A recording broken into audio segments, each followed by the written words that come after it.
Thanks for downloading this episode from Teachers Talk Radio. You can find the full schedule and listen back to all our shows at ttradio.org. Enjoy the podcast.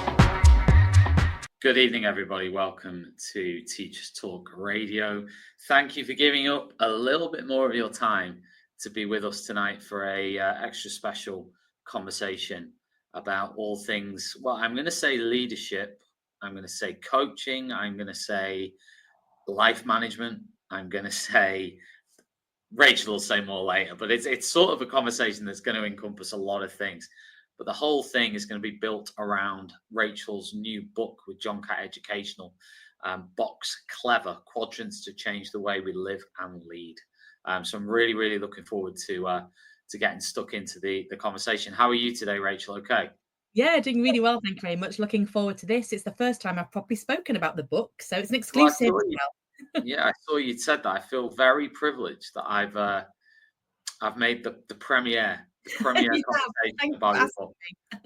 Yeah, and I've read the book, and it is excellent, right? So, we were having a little chat pre-show, weren't we?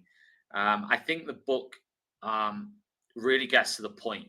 I think it's something that I can think of other things it sort of reminds me of within the John Catt range, actually, of titles that they have, where it's very digestible for busy teachers and busy leaders and people who want to dip in and out and people who need something that they can really dig into efficiently, right? And I really enjoyed that about it, and yeah, I took a lot from it. So obviously in an hour or so that you're going to be joining us tonight, we're probably not going to be able to go through the whole thing.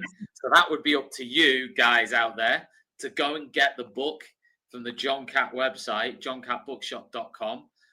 Is it out now, Rachel? I think is it on pre-order? I got mine today, which is very exciting. It arrived this afternoon, but I think officially it's the end of May. Yeah. Officially it's on pre-order still, but you can obviously pre-order it. So if you head over to the John Catt website, johncattbookshop.com, you can use the Teachers Talk Radio discount code to get 20% off Rachel's book. So yeah, if you like what you're hearing this evening, you know what to do. Head over there and check it out. So Rachel, tell us what. Well, first of all, you're a leadership coach, a writer, an author. You're the CEO of Pixel. There's a lot of different things you do. So tell us a bit about what inspired you to write this particular book and why you're choosing to write it and produce it now. Yeah, great question. So I wanted to write it for years, really. I've been collecting quadrants for 7 years. I know it's a bit niche, but I just love quadrants. And I think I love them because they're so deep and so simple. And I guess, as you've already alluded to, the whole thing that I like to do in my general approach is to make complex things accessible and simple and quick, actually, because we haven't all got time to read lots and lots of things. And sometimes you just need the nug of the idea. And once you've got that nug of the idea, you can apply it. So I've always wanted to write it, but I didn't want to write this one first because this one is much more personal. I think it's much more reflective. I think in the book, it gives away much more of me. And so I knew I wasn't quite ready to write this one first. So I dived into the other two that I wrote, which I absolutely loved. And this felt like the right time to do this one. And I felt like I was at the right place to do this one. And I think those two things have to come together, don't they? So yeah, so now is the time. Brilliant. Sounds good. Well, we'll dig into the more personal elements of it a little bit later on as well.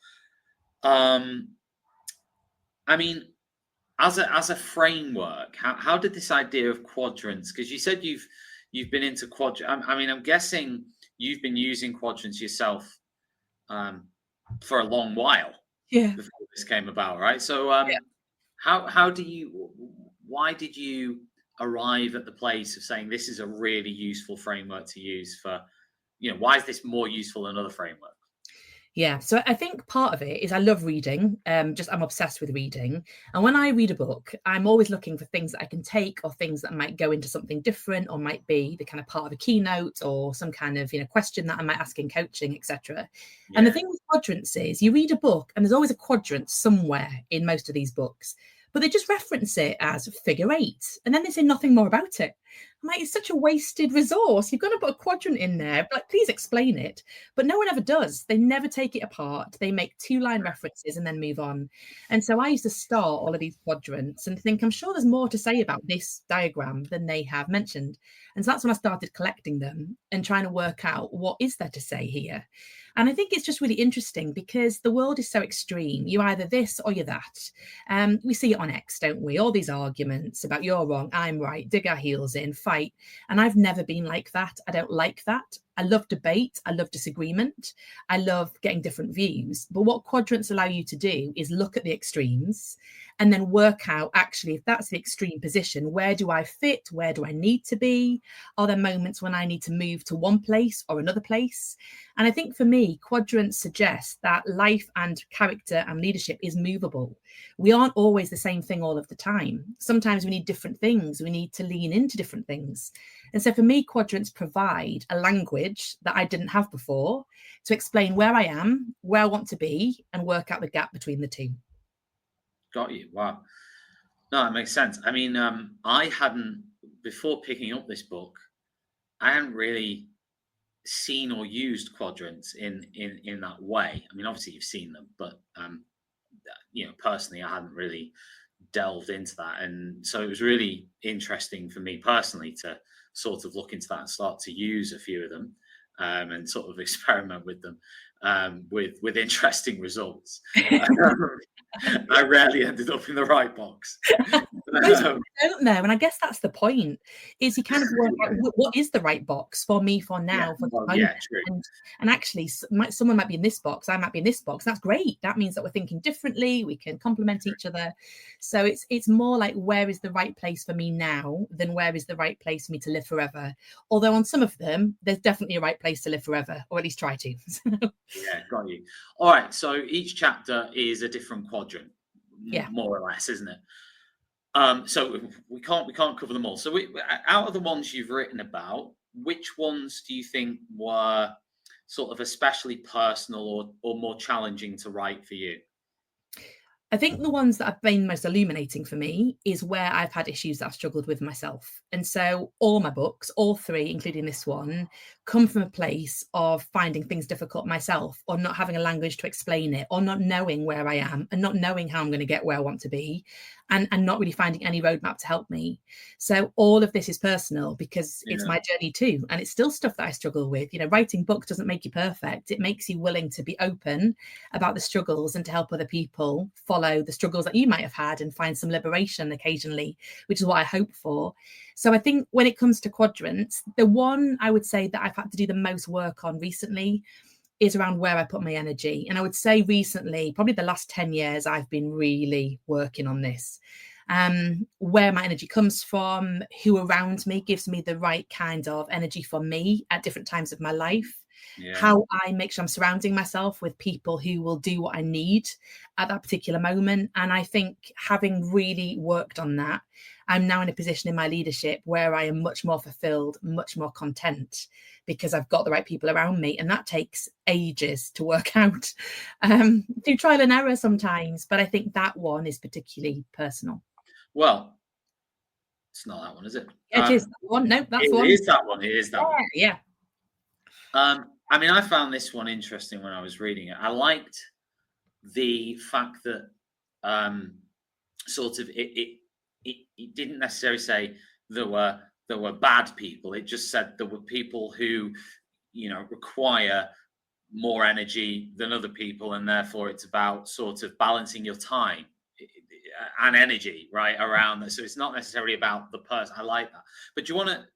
So this is the first quadrant. Those people who are listening to this as a podcast, we will put links to these in the show notes. So if you're listening to this audio, you're thinking, what the heck are they talking about? Well, I have just put a quadrant on screen. I'll put a link to the video version as well in the show notes if you want to watch the video version of this. But the first sort of quadrant we're going to look at, and it's quite helpful for people to see what this book really is all about, because you're getting sort of one of these in each chapter, aren't you? So do you want to talk us through this as a user of this? So, talk us through the story behind it. So you've touched on that a little bit there, but I want a bit more detail in terms of the story behind it, how you would use this, and how you would expect someone else to use it. Yeah, okay. So the personal story behind this, and it is a very personal one, is that I have struggled up until 2020 when I went into a recovery for people pleasing. I put myself into people pleasing recovery. I had always been a people pleaser and had struggled with notions of humility and people pleasing and serving others. That's what I wanted to do with my life.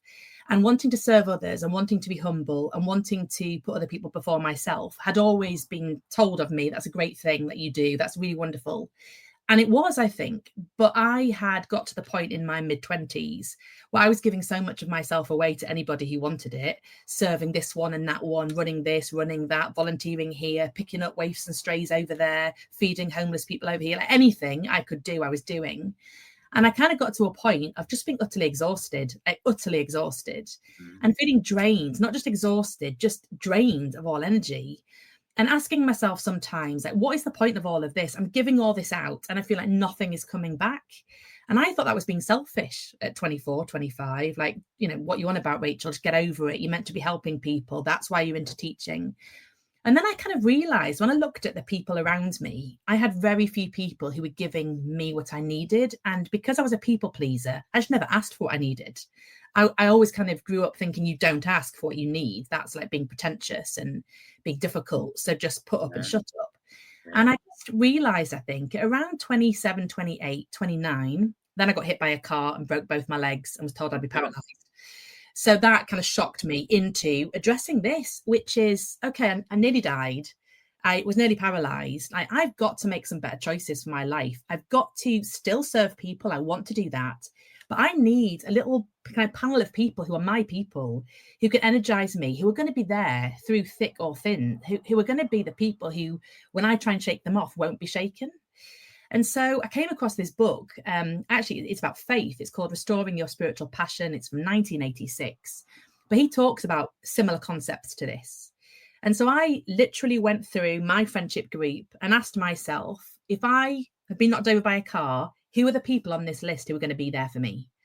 And I looked at them and there was 20 or 30 people who could never be there for me. I wouldn't want them to be there for me. And there's about 5 who I thought they're the people in my corner. And those 5 remain the people in my corner today. Some of them I've known all my life pretty much. And they're really precious to me. And I think from that moment, I realized I want to serve people. I want to help people. I want to surround myself with great people. But sometimes the energy they take from me, not because it's their fault. I'm not saying they are draining. I'm saying I'm drained by them. So I want to surround myself with people who are lovely, with people who are teachable, and people who inspire me and are therefore really important to me because they help me be more me. And so finally, at the age of 46, I would say I've nailed this now because I choose the people I want near me and I keep hold of them and I'm open with them. And what a difference that's made, not just to my leadership, but like to my life. And I would really encourage people to do that, to make a list and to invest in the friendships and the work relationships that will help you be a better you. Brilliant. So in terms of this, that makes perfect sense. In terms of this quadrant then, can you talk us through the different parts then and how, where someone would fit into each part and how they might sort of look at that and say, okay, where am I? Yeah. So at the bottom right, where we have very lovely people, they are usually the majority. Most people are lovely, delightful, nice to be around, pleasant to be around, great people. So most people in our lives are in there. We also have a few who will ask for more of our time, who we might find very draining. Doesn't mean they are draining. They will be somebody's very important person because, it takes all sorts and different combinations. But I might find working with this person or being in friendship with this person just quite draining. I leave feeling a little bit tired. I leave feeling exhausted. I leave having given out, but not having got much back. It's not equal. I'm giving more than I'm getting. So usually what happens in life is that those 2 boxes have most of the people in. And because those people can take most of the time, we don't have any time left for the very teachable people who energize us. They might not be helpful to me right now. They might be leaders in the making. They might be coming through a succession. There might be people who are willing, ECTs, who are willing to mop it up, really like soak it all up. They might be people who you want to invest in, and they're great, but they're not helpful to me right now, but I know they will be. And we must surround ourselves with those people. That's succession. But the one that we must have and very rarely have is we need about 4 or 5 people in that top right-hand box. Very important people. Mutual, understand, really listen, really hear, really see us, really get us, really back us, really disagree with us, are different to us, are aligned in values and aligned in purpose, but are very different in approach. And when you have those people in your corner, the confidence that you get, the safety that you feel is so significant that you can deal with all the other groups because you have that. The challenge is when you look in your diary and ask yourself, where is the time in my diary for those VIPs? They always get pushed out because you haven't got time because you're dealing with the other 3 sections. And I won't do that anymore. I make those people a priority in my life because we mutually benefit each other and I'm better for it. And so are they. And that's really what that is in that box. It's special, it's precious, it needs protecting. How do you decide though? Like, you've obviously done this, so how have you decided the difference between like a very important or a very lovely or a very important and a very teachable? Like, how do you make that decision? I guess they change as well. People jump in and out of these places for different times of your life. You know, if you are, when I was single, it was different to when I was married, to when I've got kids. It's different. And you have different people from different backgrounds, of course. But for me, I've got like a little criteria, a loose criteria for what generally goes in the VIP section. And they are people who disagree with me and will tell me they disagree with me. He will say no. He will say, I think you've got that wrong. I think you overstepped. I think you made a mistake. But who I know love me, back me, believe in me, but aren't going to shy from telling me the truth. These people will tell me the truth. And not everybody will. If you've got very teachable people, they can't tell you the truth. It's difficult. If you've got very lovely people, it's a risk telling you the truth. And I don't want that for my VIPs. I want people to be honest. I want people to be open. I want people to say to me, when you said that, what did you mean? Like, can you tell us more? I want vulnerability. I want openness. I want intimacy. I want transparency. So that you can't be like that with everybody. You can't. But that works both ways, doesn't it? Because there'll be some people who can't handle. Yes. Oh yeah. As well. Plenty of those. I mean, the truth again. There's different, I guess, to further complicate this, there can be different versions of the truth depending on who it is that's experiencing it or seeing it. Yeah.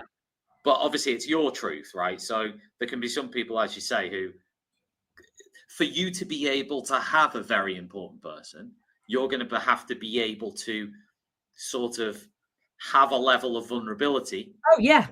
And a level of trust. Yeah.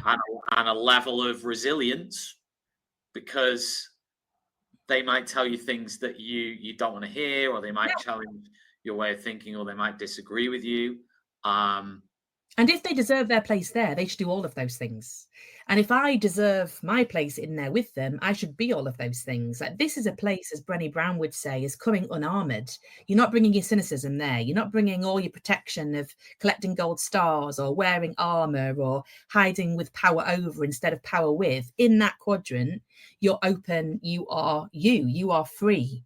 And yes, that makes you vulnerable. And yes, it's a risk. Any connection with any human is a risk because people can hurt you. But in that box, you have people who say, I love you, but I've got to just say, I think you made the wrong call there, or I think you said it in the wrong way, or I think that you haven't been clear in your instruction, and I think people are confused. And I say, thank you so much for telling me. There's no anger there because I trust these people. But what a gift that is. And I think with an epidemic of loneliness sweeping the planet, that's the biggest killer of human beings. It's loneliness. It's because I believe people don't have these people. We don't have connections like I'm describing that can keep you going in a crisis. You know, the way that you recover from any kind of illness is you're more likely to recover if you've got these people in your life. And yet when in education, we just squeeze them out because we've got a busy job and we can't go out on a school night and they're not teachers and they don't understand. And I think that's a real shame because we are damaged by that. I also think it's well, you pretty much nailed it, but I think to have that level, it's more rare that you can find that in a work context. It's hard. than a personal context. Personal context, I would find it easier to think in those levels. Like you said, it's not an angry thing. Well, with a genuine friend that you've known for 20 years, it's much less likely it would induce any of those feelings, because they know you. They know the real you. In a work context, that might be less likely. It's possible. It's going to be less likely. But I suppose you would frame, let's say you had this in front of you, you might say, well, I'm going to look at this purely from a work point of view. Yeah. And then start from there. And then obviously it would be contextual then within a work space. And some of my people, some are personal friends I've known 20 years, who've been with me through singleness, marriage, the car accident, having kids, my parents both dying. They're people who've personally been in my corner. The 3 girls probably online now listening, who've been with me all the time. I also have the equivalent at work.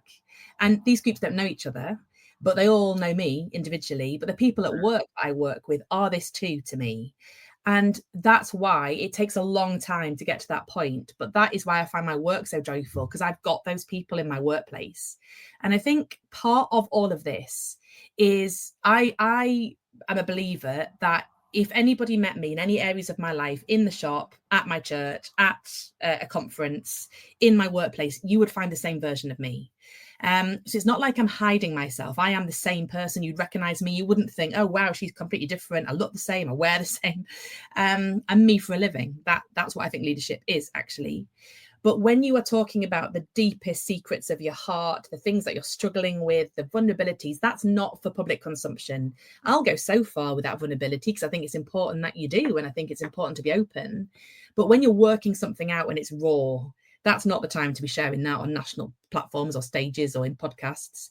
But you need somewhere where it's going. And it's challenging this because, some of these people, we don't have them. We don't know them. We've got to find them. We've got to cultivate them.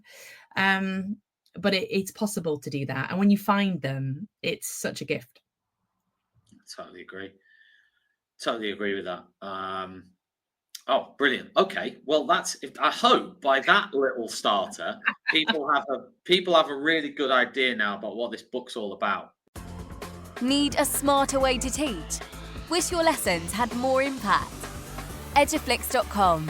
Stream educational films for teachers and students in or out of the classroom. Keep students engaged. No ads. No distractions. Try it free for 30 days at eduflix.com/try. Use code TTR. Get 50% off all orders made before June 1st. eduflix.com. This show is brought to you in partnership with John Catt Educational, publishers of professional development books and resources that support great teaching and learning in schools around the world. Don't miss out. Level up your professional development today and visit johncattbookshop.com to explore the full range of titles. Use the code JCTTR2425 for 20% off your order. Happy reading. Right, and how helpful it can be. Just by looking at one of these and thinking about it. And obviously I'm just showing the quadrant. You've got a whole chapter there to explain what it all means and how to use it, right? And at the end of each chapter, there's a little sort of task box, isn't there, where somebody can actually do it, so to speak, using the quadrant, which is quite nice. Yeah, and at the end, so people can annotate them later or photocopy them. Right. And also there's little quizzes all the way through that aren't written by me, they're written by researchers, but I've put those in because I think it's helpful sometimes to go, I don't know what I think about this. Let me do a little quiz and find out. So yeah. Sure. Okay. Well, another one that we picked out was this one, which I found really interesting.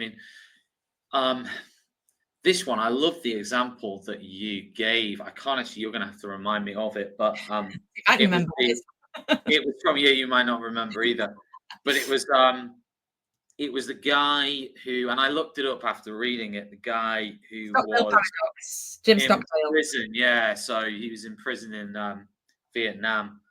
And then, and he obviously came up with these ideas about the people who survived and the people who didn't. I think the premise was basically that The people who struggled were the people who had sort of weren't realistic about hope.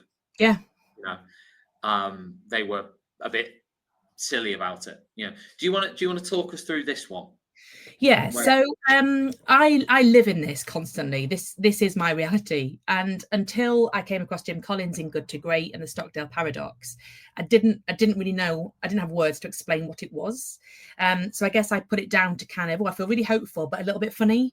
It's quite difficult to explain it, but this makes it really easy. So in leadership, as in life, there are brutal facts that we just must not ignore. We can't ignore. But we also need to have unwavering hope that things can be different. And actually, what the research says is when you have those two things together and you know you can do something, that's what creates optimism. And optimism is a stronger and more solid word than hope.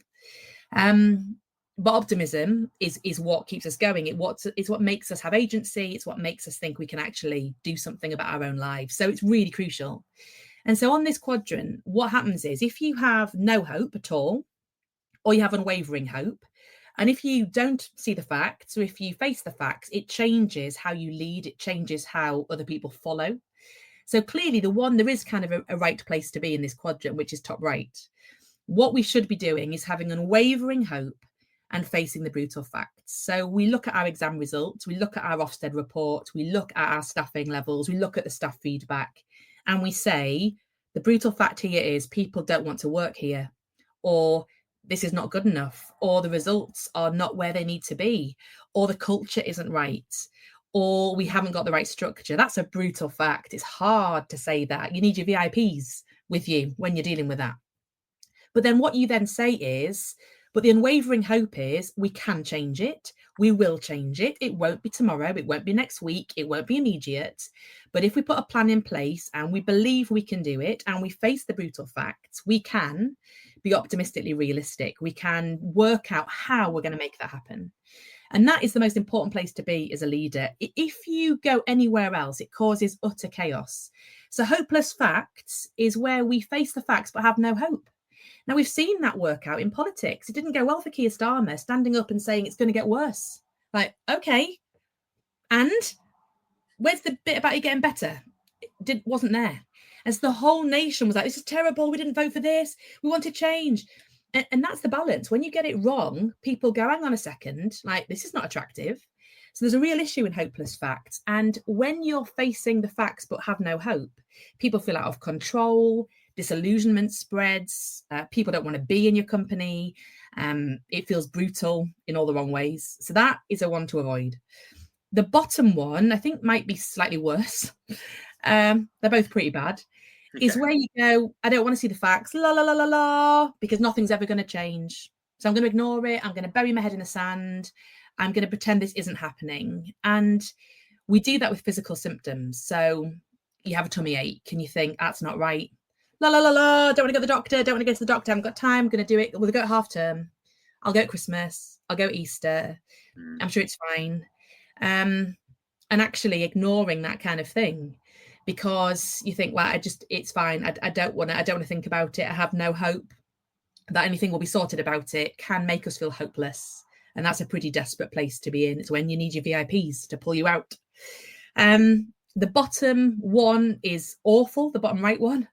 Hopeful denial. That's when we have leaders go, it'll be fine. Yay, it'll be fine. I'm sure we're just being a little bit over the top here. I'm sure when Ofsted come in, they'll think it's great. I'm sure the results will go up 25%, even though your staff are going, how? We don't think that's going to happen. And when we get in that box, we start doing the two siblings, toxic productivity and toxic positivity. Like, come on, let's go. It's going to be fine. Go. It's going to be fine. And people hate it. They think you're out of touch. They think that you're being overly optimistic. They think you're lying to them. So we must never be there. It loses people. And if you haven't got followers, you're not a leader. So a lot of people are there though, right? Oh, because we're scared. What's driving that is I daren't say this is a car crash. I daren't say it's not going to happen. Because then people might blame me if it doesn't happen. They'll think I'm a doom mongerer. They'll think I'm being cynical. And that's why this is so hard to say it's not good enough, but I believe we can get it better. And here's how. is way harder than pretending. So this box, it is, I think, where lots of people sit, and I'm not blaming them for that. I get it. I've done it myself, but it's not helpful. And that top one is the one where we need to be, where we get into problem solving. I'm going to face it. I'm going to do something about it. I'm going to paint what the future looks like, and we're going to go together. We're not in denial. We're not going to positive our way out of this. We're going to face it head on. And that's courage, right? That's bravery. That's leadership. Can you tell us about a time when you were stuck in one of these, or sort of maybe it could be someone you've worked with that was stuck, that you do some coaching as well. So talk us through what happens when you're in one of these. How do you change from any one of the three that are wrapped around optimistic realism? Yeah. So I'll give you a really good example. I always give an example of myself rather than other ones, because even if I anonymize them, if someone's my coach, they'll be like, are you talking about me? So I always give myself as an example. So if we go back to 2020, January 2020, my father has just died. I'm put in charge of Pixel, and I have no idea if everyone's going to leave. That's a brutal fact. The brutal fact is I'm an unknown. The brutal fact is they were following him, maybe. The brutal fact is, will this company even survive? The brutal fact is, do I know what I'm doing? Do I know how I'm going to sound as a leader? Answer, no, I didn't in 2020. It all happened very suddenly. I didn't know what Rachel Johnson sounded like as the CEO of Pixel. That had never been part of my thinking until very recently. So the brutal facts are there. And so you could end up going, oh, it's terrible. Like, I can't be him. Oh, it's awful. What will I? And that's not where you need to be. So what I said was, right, okay, I believe in what we're doing. I believe that the people who are working with us and alongside us in schools and on staff will be patient. We'll see where we're going. I believe that it's more than a person. I believe what we have established is more detailed and more deep than a personality. And I'm going to trust that. But I'm also going to do the work. I'm going to get leadership coaching. I'm going to work out where I am. I'm going to stop people pleasing. I'm going to fix the things in me that I know need to be sorted if I'm going to be a leader worth following. And I'm going to do the very best I can for schools to make sure that I am serving them. And so we went into a pandemic and we flipped the business entirely. Brutal fact, we're a company that works with face-to-face events. Brutal fact, we can't have any. Brutal fact, will anyone stay? Hope, I'm going to flip it. We're going to flip it. We're going to go online. We're going to do interesting things. We're going to be responsive to need. We're going to get in amongst the schools and ask them what they need. We're going to listen. We're going to be responsive. And here's how. And so we moved from what could have been hopeless fact all the way around into optimistic realism. And here I am and here we are 5 years later. So it matters, this stuff, and it works, but you have to go on a journey with it. Yeah, no, it makes perfect sense. I mean, storytelling plays a bit of a role with it, doesn't it? I suppose, in the sense of the story that you tell yourself. I mean, and other people. But how do you again, it sort of relates back to the first one. They all link. Yeah. It's how would you recommend somebody understand where they are? What questions would you ask somebody if they were sort of using this, to sort of check themselves that they weren't sort of letting their own personality or feelings get in the way of this? Because that's something I would do. I sort of very emotional, very sensitive, very overthinking, and I would easily get this wrong. So how do you make sure the check is there, if you like, to say, okay, you've done this, now let's check you've actually could have got it right? Yeah. So there's a couple of things I think that out this in a way that is not threatening. So the first is, what do you know now that you're going to find out in 6 months' time? And people always know. They always know. And they'll say things like, results aren't going to be what we needed. We're going to get a bad inspection. They know it. So by just asking that question, it helps. The other question is to say, let's imagine we're sitting in 2025. We've got our exam results. It's not what you want. What are you going to say are the reasons for why that's not what you want? And they tell you them all because they know. And so that's a creative way of bringing out the brutal facts. The other way personally to do it is asking people, what is it you fear? What is the big fear? And people will say rejection, failure, not being good enough, letting the side down. Okay, that's a brutal fact. The brutal fact is your fear will be so much in your head that that's all you're thinking about, and it will send you into one of these places, but it won't send you to top right. It'll send you into the rest. So once that's outed, most people really want to work on it once they can see it. Like, I don't want to feel like this. And so then it's a case of flipping the whole thing round and saying, okay, let's imagine you've gone to bed tonight and in the morning you wake up and it's all fixed. You're fixed. It's fixed. What does it look like? And you know what? People can tell you immediately what it looks like. We know this stuff. What we don't have in education particularly is time to get it out. We just suppress and suppress and suppress and then get ill at half term and Christmas.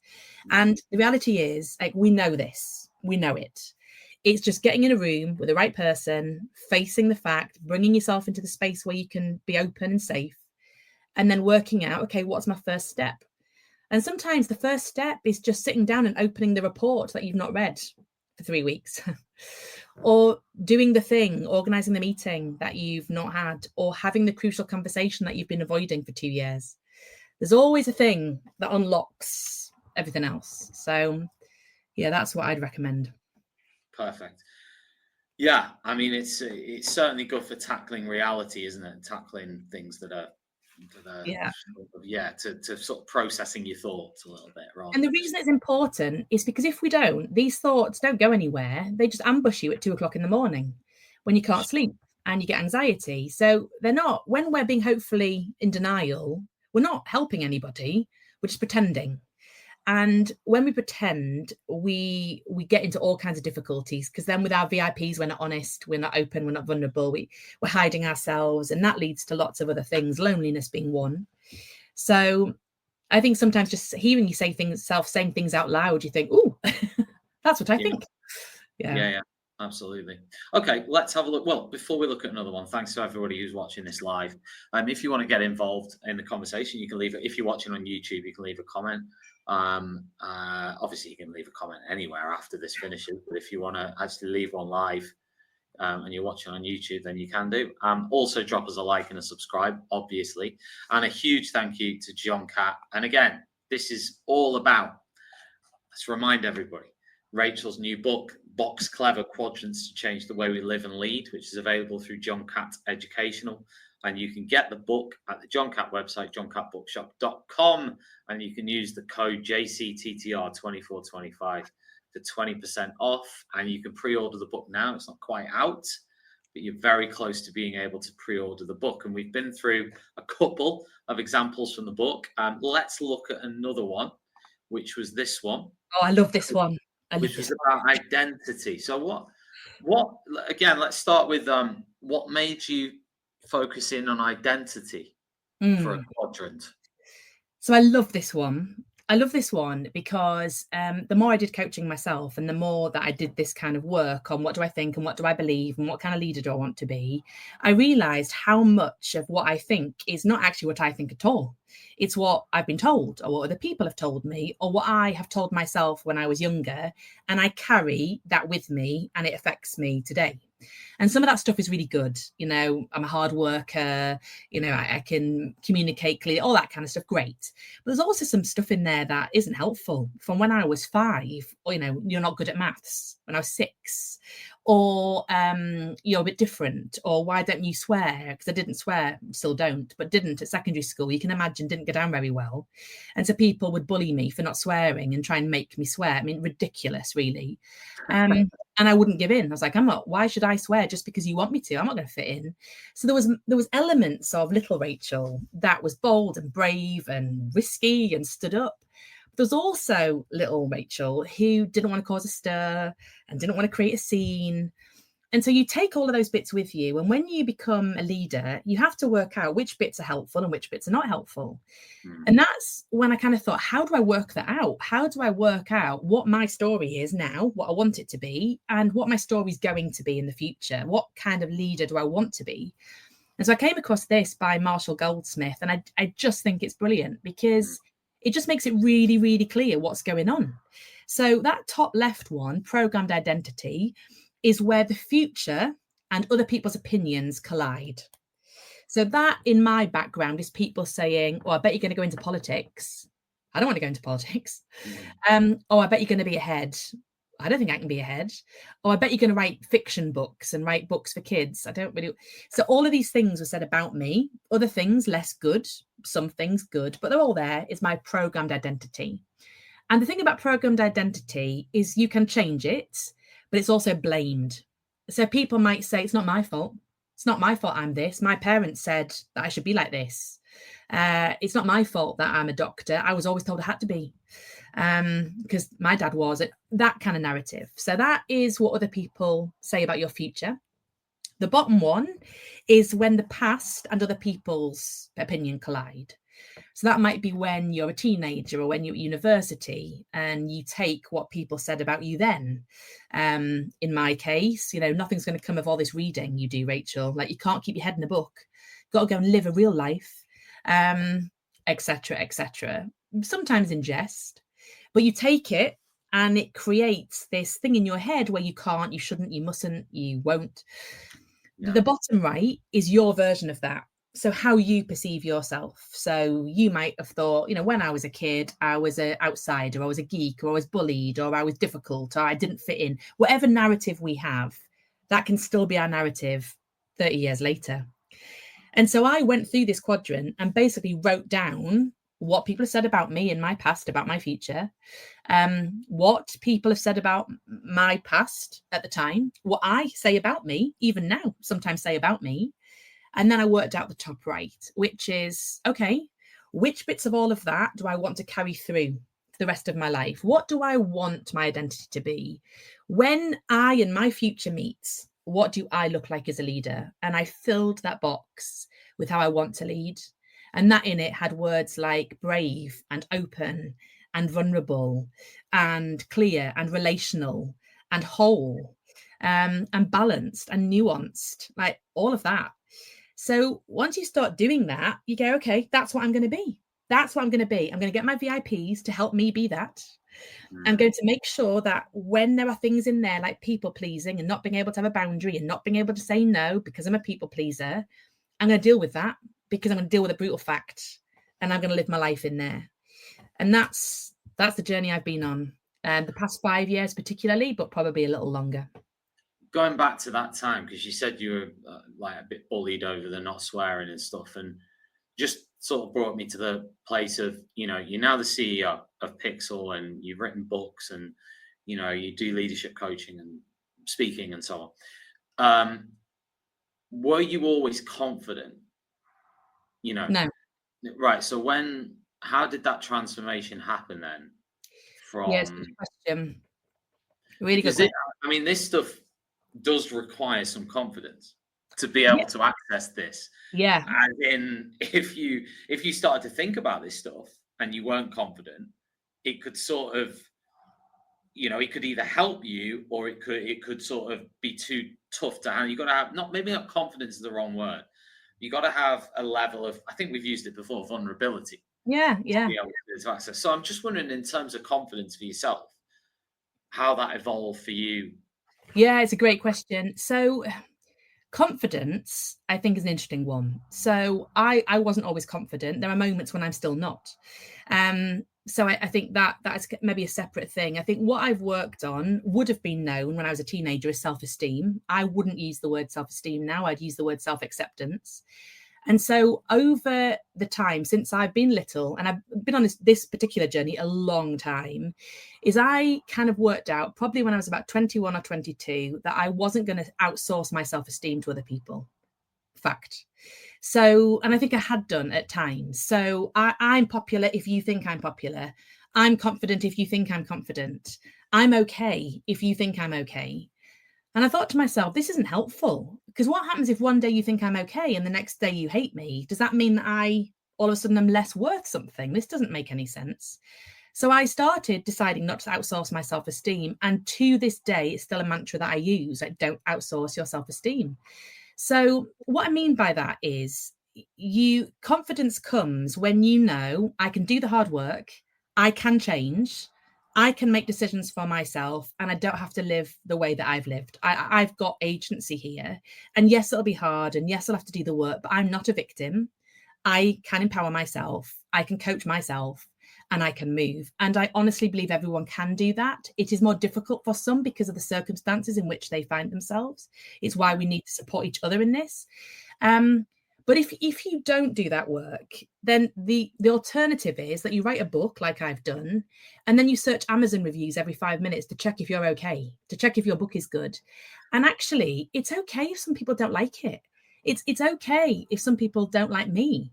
It's okay if people don't like the work that I do. I've not got a problem with that because I think that's really interesting. You know, what is it about it you don't like? What is it about me that you find difficult? I'll catch the ball of whatever you're giving me. I'll examine it to work out if I think the same thing. And if I do, I'll work on it. If I don't, I'll just throw the ball away, won't accept it. But in my 20s, I was far too quick to receive any opinion going. Any opinion. I'll just absorb that. I'll absorb that. And you kind of lose yourself in the process, really. So the way that I manage these days, and I still do all of these things, is I talk to myself, which people say is a sign of madness. It isn't. It's a sign of sanity. But you talk to yourself in the third person. The work of Ethan Cross is really clear on this. So I will say to myself, Rachel, get a grip. You know you can do hard things. You have done hard things before. You know exactly what you need to do. That is not the problem. You just need to get out your own head and get on with it. And that works for me. I come out of it. Or I think in 10 years' time, is the little meltdown you're having now over that presentation going to be a thing you talk about in 10 years' time? It isn't. It's okay. Or I take a fly on the wall perspective and I look back in on myself and go, okay, what do you see? I see Rachel getting anxious over something that's not yet happened and is fretting over what might be and is now paralysed and is not brave, is not risk-taking, is not open or honest. That's not who you are. Come on. So I coach myself to do that. And part of that is having a nurturing voice in your head and not the controlling one that so many of us have, the controlling voice that says you're ashamed of yourself, you're pathetic, you're an embarrassment. When you have that voice going on, that's the first job to do, to minimize that a little and to self-nurture. And although that can all sound a bit woo-hoo, it has absolutely changed my life. And I talk about it to anybody who'll listen, including you. So, and whoever else is joining us tonight. It's very powerful. It's very true. But it's a process, isn't it? It's not something someone can do. It's something that takes a long time, and often you've got to go through. You've got to go through some stuff to be able to develop or go through the process. You have, and it's painful and it's difficult and messy. Yeah, and being able to say to people, I'm a bit messy at the minute, and I'm just working through it. Like being able to say that to the right people. What a gift. Yeah. All right. We've got time for one more quadrant. Let's have a look what we've got. So this is. Need a smarter way to teach? Wish your lessons had more impact? Eduflix.com. Stream educational films for teachers and students in or out of the classroom. Keep students engaged. No ads. No distractions. Try it free for 30 days at eduflix.com/try. Use code TTR. Get 50% off all orders made before June 1st. Eduflix.com. This show is brought to you in partnership with John Catt Educational, publishers of professional development books and resources that support great teaching and learning in schools around the world. Don't miss out. Level up your professional development today and visit johncattbookshop.com to explore the full range of titles. Use the code JCTTR2425 for 20% off your order. Happy reading. What issues become over time? Talk us through this one. Interesting one. It is an interesting one. This is from. I found this actually. From the whole book, this is the one that actually took me the most time to figure out. Yeah, it's hard. This one. It is really hard. Yeah. Because you don't see it. That's why it's hard. So I think often, whether you're in business or in school leadership, it doesn't matter. If you're in leadership, you will find yourself facing issues. And I had no categorizing system to work out what was important and what was not, other than urgent and people are getting shouty and I don't think this is important, which isn't very nuanced. And then I found this quadrant. So he talks about how issues initially appear. They're either big or they're small. And then what issues become over time. So they might start off small and stay small, or they can start off small and then grow into massive things. And so the job of a leader and a leadership team, wherever you work in any sector, is to work out what is going on in my leadership right now, in my school. What are the issues? So we have these 4 areas. Clarion calls is we've got to be all in. That's safeguarding, essentially. At the minute, if you're in Key Stage 2 or if you're in Key Stage 4 and 5, it's year 11, 12, 13 and 6. All eyes on them, all in. If there is an Ofsted, you're all in. Like that's normal, isn't it? So it's a significant thing. It's good. It could be massive over a longer term if we don't get this right. All in. The problem is, in education, most of us have everything in there, which is why we're frazzled and burnt out and can't cope, and it's all too much. And that is the reality of many leaders. And I get it. I really get it. There's always going to be more in that box if we're not careful. The others, though, are the ones to watch. So top left is siren songs. So it appears significant, but actually it's going to stay small. So this is the parent WhatsApp group. So everybody on WhatsApp is saying that this school is shocking. Everybody's complaining about this, that, and the other. And we can jump in with our cape and be like, oh no, this is going to get massive. I need to go and respond. I need to go and firefight. And when we get into that, we get lured in like those sirens, getting the sailors to come and crash their boats. We get shipwrecked. We lose time. We lose energy. We lose attention. And it was never going to grow into anything massive. We should have waited and we should have watched. Bottom left is where it's small. It's going to stay small. Things like, in school right now, I bet all of the people watching have a child who's not doing very well, a parent who is cross with you, a member of staff who you are maybe struggling to move into something more helpful. That's normal. And if we spend all of our time just dealing with all the normal stuff, we never get to the things that really need us. So normal noise, don't get drawn in.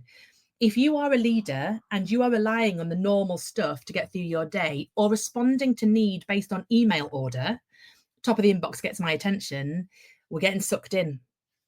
And then the bottom right is the really dangerous one. And it's the one we ignore at our peril. This one, whisper warnings, is where things need to be nipped in the bud.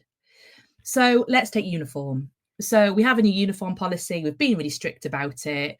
One child turns up without the correct uniform.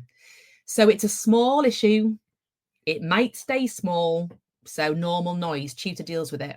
Day 2, 2 children come in without their uniform. Day 3, 3. Now we have 50. Now we have 100. Now we have 150. It's gone from normal noise to massive, and we have to nip it in the bud. Otherwise, we're into the top right and it's all in.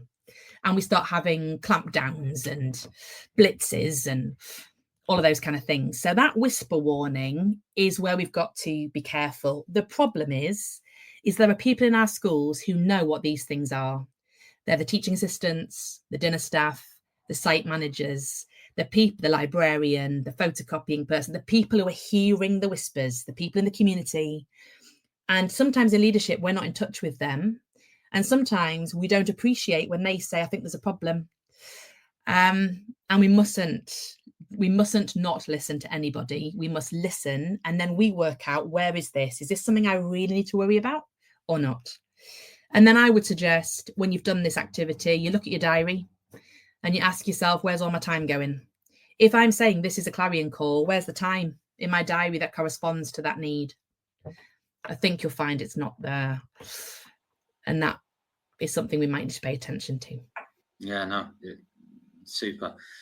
No, and I mean, from a staff point of view as well, I'm sure you've mentioned the sort of policy, the children in a school point of view, but from a staff point of view, of course, like toxic schools and stuff like that, there'd be examples where I guess there might be some sort of cultural things that are sort of, brewing, let's say, so somewhere, and the leader sort of either sort of chooses to ignore it because it might lead to a difficult conversation, or it might be, too tricky to handle, and then it grows. It grows and it spreads, and there's a clarion call and you've lost it. The thing about this and about toxic cultures, let's call them that, is toxic cultures are led by people. And I have never met a person who says, hi, my name's Bill, I'm toxic, and I don't have any integrity. I've just never met anybody who said that. So what often happens is someone is leading, in their VIP, there's no one who'll challenge them. No one who'll say, Bill, I think you've gone a bit far on that. Bill, the way you spoke to them, that's not okay. And if we are not prepared to surround ourselves with people who will tell us, what happens is that Bill gets further and further removed from what's happening, thinks he's doing a great job because everybody's telling him he's doing a great job. But underneath, we have the rumblings, we have the whisper warnings, we have the corridor conversations. That's what creates it toxic, because you have two layers. You have what they believe is the truth and what Bill thinks he's doing is the truth. Now, Bill's got his own stuff going on. Let's not demonize Bill. Yeah. Bill might have a mum with Alzheimer's and a partner with cancer. And, we don't know what's going on with Bill. But as leaders, if you are going to go into a leadership position, if you already are in one, you are responsible for making sure you have those people who will tell you the truth so that you don't become like Bill by accident, which is the most tragic thing. Tragic that someone's allowed to do that because they haven't surrounded themselves with people who speak the truth. And that's why if I don't have people disagreeing with me, I think I've got the wrong people in the room. And again, I think that's a good tool for somebody to ask themselves. Sometimes you would have to say, again, personalities come into this in the sense that, the person who is the leader has to be able to genuinely sort of look at it and go, I haven't got any of those people around me. Because in their heads, they might be going, oh, yeah, I've got that. You can test it. You know what I'm saying? These are brutal facts. So when people say to me, it goes back to that one, doesn't it? I'll say brutal fact then. Tell me the last time someone disagreed with you and how. Yeah. And you'll find people go, If we can't recall that somebody disagreed with me in the recent past, like 2 or 3 days, I would question, are they there? The other thing is, and it's a real mistake we make in education, I think, probably life generally, is we say, hi, so-and-so, can you give me some feedback? Like, no one is stupid enough to launch into giving someone feedback, especially not if they're paying their wage. Like, it's so open-ended. Like, feedback on what? So the kind of thing to do if you're a leader who doesn't want to end up like Bill is to say to people, I think I wasn't clear in that meeting. I think I made it worse. I think I caused confusion. Did you see evidence of that? Can you give me some examples of where you saw that too? Because you're leading them into giving you the feedback. Otherwise, expecting people who might be our deputies to say, oh, yeah, you really messed that up. Like, we've got to go first with, I think I did this. Did you see it? And then that's how you have people safely, openly disagree. And it takes some courage to do that because we've got to get our egos out of the way sometimes. Sure. And sometimes you cannot do that because you forget to do it. You cannot do that because in the moment, it's not that you're not willing to do it. It's that you forget to do it because you get wrapped up in the situation, whatever it is. And you think, I could have been more vulnerable, or I could have been more open, or I could have, but sometimes you either can't or you forget to, or you just...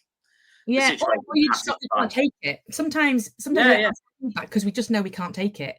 And I think there is something about that, like making sure we are robust enough to take feedback without being offended, without reacting, without persecuting, without going into victim. That's hard. And that ultimately, my belief is that, we can teach lots of things to lots of people. I do that for my day job. I do that in my work. But the biggest work any of us will ever do is on ourselves. And it's on being in control of ourselves. Like, genuinely, if we get to a point where we trust and back ourselves to hear difficult things, to be brave, to take risks, to show up, even if people don't like you, that's what breeds confidence. Not that you go around saying, I'm the great I am. None of us are. We're all flawed. We're all not the finished article. We all make mistakes. But I think there's something really liberating about owning that and not being afraid to talk about it. It's why I talk about it so much, because I didn't hear this when I was growing up. And I wish someone had, but they didn't. And so part of what I do and want to do now is say some of the unspoken things that are thought by everybody, but often not expressed. And if you have to go first, you have to make yourself vulnerable. And so here I am. You do, definitely. Rachel, we're sort of nearly out of time. So as a final thing, I wanted to sort of give you a chance if somebody's sort of thinking, yeah, you know what, I might buy this book, or I might consider getting involved in the conversation in some way. What would be your sort of encouragement to somebody who's in that place to say, okay, this book can help you because? Yeah, this book can help you because if you're willing to do the work, if you recognize even something in your life or your leadership is not quite where it needs to be, and let's be honest, that's all of us, and you're up for the challenge of working on it and you're open to learning, then give it a go. Don't read all of it if you don't need to, but I hope what you'll find is reassurance, lots of reassurance that none of us have got this nailed. Let's just have the conversation. I think if people want to take the conversation further, we talk a lot about this kind of stuff at Pixel. We do lots of coaching in Pixel, coaching style conversations. We talk about this and like this all the time. If people want to come as a guest to our conference, we'd always welcome them. Come and see what that's like. So that's in June and you're very welcome to do that. And then I'm on all the socials. Well, not all. X and LinkedIn, and my email, which I'm very happy to give out, is rjohnson@pixel.org.uk. Please do email. It is me that responds. I don't have like a team of operatives answering my email. I'm nowhere near that diva-ish. Answer my own. So if you do want to email with feedback or with comments or anything like that, then I always love to hear from people. It's amazing. Well, huge thanks, Rachel, for coming on. Really, really enjoyed this conversation. Got loads out of it. Big thanks to John Catt Educational, obviously, who are the publishers of Rachel's book, supporting this show as well at Teachers Talk Radio. So yeah, big shout out to John Catt. And yeah, if you're interested in if you've only just joined us, you can listen back to this as a podcast or you can find it on YouTube. Obviously, just search Teachers Talk Radio and you'll find the show on that feed. Get involved, leave a review, subscribe, whatever you want to do. Leave a comment as well is always appreciated and great, and all feedback is appreciated. All feedback is appreciated. It doesn't mean that I will go into a spiral, so people can be well assured I will take it, I will examine it, but it's helpful, isn't it? Feedback can be a gift. So definitely. So anyway, keep involved in the conversation, everybody. TTR wise, we'll be back tomorrow and every day this week with more shows, so tune into those every evening this week. Just check the website for more information on that. I'll be back this time next week. Got some exciting interviews coming up, which I'm not going to disclose yet, but they're good ones. So yeah, Rachel, huge thanks. Thank you. I will check in with you again soon. Thanks everyone. Thanks for joining in. Thank you, everyone. Bye. You've been listening to Teachers Talk Radio. Tune in live and listen back at ttradio.org. We look forward to hearing from you next time on Teachers Talk Radio.